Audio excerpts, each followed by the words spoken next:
Good afternoon, everyone. I'm Ayush Raman. Today is your host for cybersecurity. How many of you know about cybersecurity? Anyone? Can you explain it? Sir?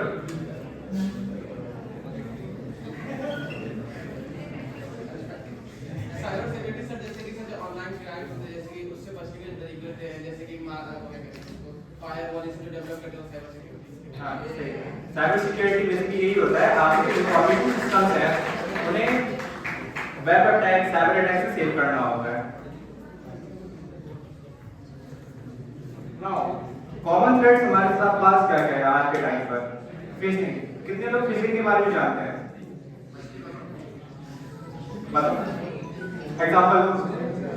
Sir जैसे कि कोई email भेजते हैं उसमें data हाँ, जैसे आपने WhatsApp पे देखा होगा कुछ एपी के लिंक्स आती हैं, उस पे लिखा होता है कि इस एपी को डाउनलोड करो।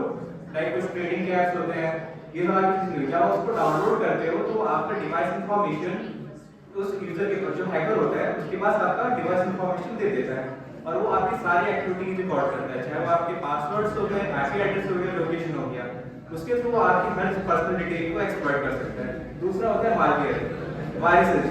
पायरेटेड सॉफ्टवेयर सबने यूज करे होंगे, कौन कौन अभी कर रहा है?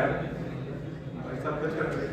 सब करते हैं सर स्टूडेंट इसलिए सब करना पड़ता है। तो देखो पायरेसी नहीं करनी चाहिए, बेसिक तुम्हें अपनी यूनिवर्सिटी से रिक्वेस्ट करनी चाहिए कि आप जो सॉफ्टवेयर दें, ठीक है, ये चीज तुम कर सकते हो।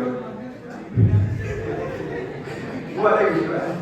तो मालवेयर करता क्या है, जब तुम कोई पायरेटेड सॉफ्टवेयर इंस्टॉल करते हो वो सिमिलर फिजिक्स के जैसे काम करता है।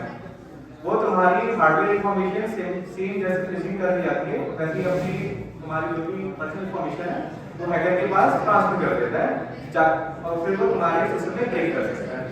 दूसरा रैंसमवेयर तुम्हारे इंफॉर्मेशन को लॉक कर देगा, फिर तुमसे वो पैसे मांगेगा कि तुम हमें पैसे दो और हम तुम्हारी इंफॉर्मेशन को लॉक कर देंगे। बट ऐसा होता नहीं, वो तुम्हारी इंफॉर्मेशन एन्क्रिप्ट कर देगी, तुमसे पैसे ले लेंगे और तुम्हारे पास डाटा वापस नहीं आएगा।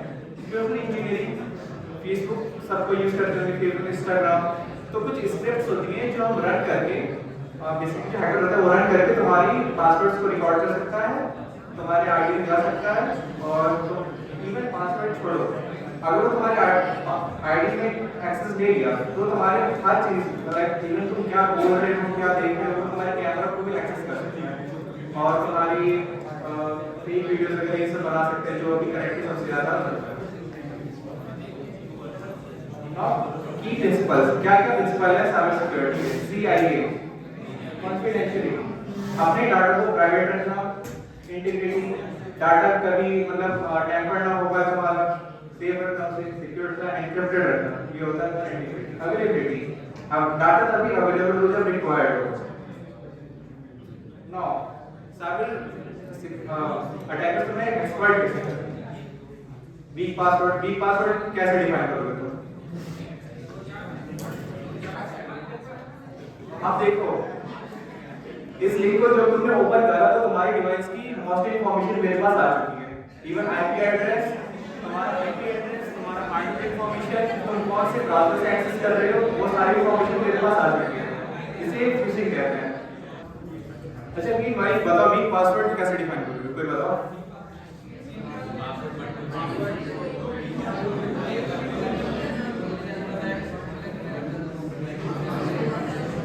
देखो वीक पासवर्ड तुम्हारे अल्फा सेट्स होते हैं, नॉर्मली काउंटिंग हो सकती है, लेकिन अगर तुम किसी स्ट्रॉन्ग पासवर्ड को रिपीटेडली यूज करते हो तो भी तुम्हारा वीक में कंसीडर करा जाता है। दूसरा ऑडिटेड सॉफ्टवेयर सबसे अच्छा तरीका है हैकर्स के लिए। जैसे अगर कोई ऑडिटेड सॉफ्टवेयर है तो तुम्हारी होती है 0 डे वल्नरेबिलिटी, जिससे हैकर तुम्हारे क्या है सॉफ्टवेयर में कोई बग फाइंड करता है, कोई लूप होल फाइंड करता है और वो तुम्हारे उस लूप होल की हेल्प से सिस्टम में एक्सेस पा लेता है और बेसिकली तुम्हारे डाटा को ब्रीच कर सकता है। तो इसलिए हमें हमेशा अप टू डेट रहना चाहिए सॉफ्टवेयर में। अनसिक्योर्ड वाईफाई, पब्लिक वाईफाई कभी यूज नहीं करनी चाहिए।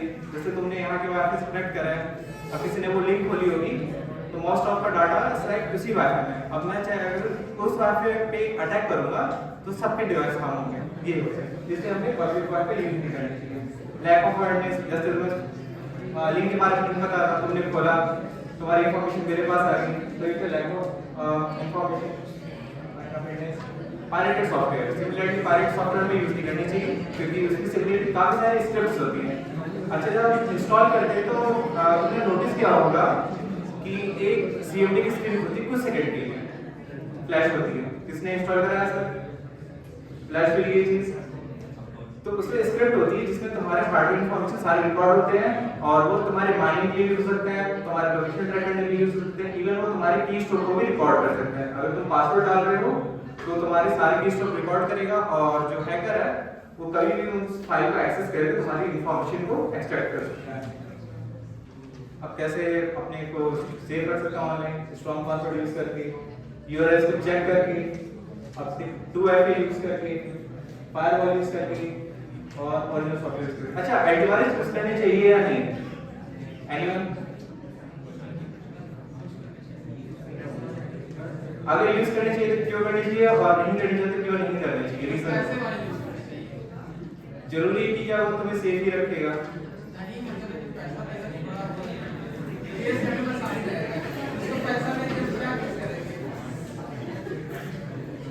और अगर यूज नहीं करना चाहिए तो क्यों नहीं करना चाहिए?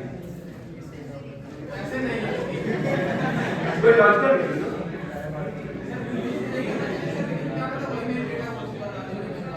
देखो, एंटीवायरस ना सबके लिए एसेंशियल नहीं है। अगर तुम कोई ज्यादा हार्डवेयर इंटरनेट यूजर नहीं हो, तुम ज्यादा पायरेसी वगैरह पे नहीं जा रहे हो तो तुम एंटीवायरस को स्किप कर सकते हो। अगर तुम जैसे ज्यादातर चीजें पायरेसी वाली चीजें कर रहे हो और अनसेफ साइट्स को विजिट कर रहे हो, देन वहां पे तुम एंटीवायरस की रिक्वायरमेंट होती है, तब तुम यूज करते हो। Career option, cyber security analyst. Cyber security analyst वो इंसान होता है जो तुम्हारे जो भी थ्रेट्स होते हैं उन्हें स्टडी करता है और उनके लिए वो सॉल्यूशन प्रोवाइड करता है। एथिकल हैकर, अच्छा हैकर तो सबको इंटरेस्ट होगा बनने में, किस किस को है?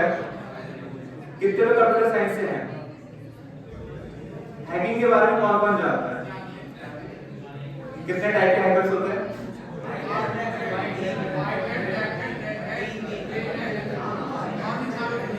पर्पल हैट,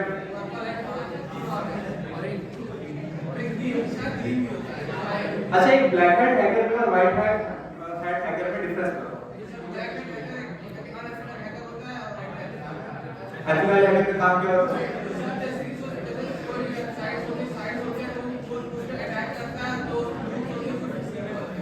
हाँ, तो जो हमारा एथिकल हैकर होता है वो किसी ऑर्गेनाइजेशन के लिए काम करता है, वो उनके कंपनीज पे साइबर अटैक्स परफॉर्म करता है, सिमुलेट करता है और उन्हें बताता है कि ये लूपहोल है, इन्हें फिक्स किया जा सकता है। ये एथिकल हैकर का काम होता है। दूसरा सिक्योरिटी इंजीनियर, अब जैसे एथिकल हैकर ने ये बता दिया कि ये कमी है सिक्योरिटी सिस्टम्स में, तो तुम्हारा सिक्योरिटी इंजीनियर ये उसे मेंटेन करके उसे बेटर बिल्ड करेगा। अब ये मैंने बता दिया, अब ये बनना कैसे? देखो, इसका कोई प्रॉपर रोड मैप नहीं है। हैकर बनने के लिए या साइबर सिक्योरिटी एक्सपर्ट बनने के लिए कोई प्रॉपर रोड मैप नहीं है। तुम्हें अपने फील्ड में एक्सपर्ट करना पड़ेगा। अगर तुम वेब डेवलपमेंट में हो तो उसमें एक्सपर्ट बनना पड़ेगा। अगर तुम सॉफ्टवेयर डेवलपमेंट में हो तो उसमें एक्सपर्ट बनना पड़ेगा। इसका कोई स्ट्रेट फॉरवर्ड रोड मैप नहीं है। तो ये सब था साइबर सिक्योरिटी के बारे में। Hope you enjoyed this session.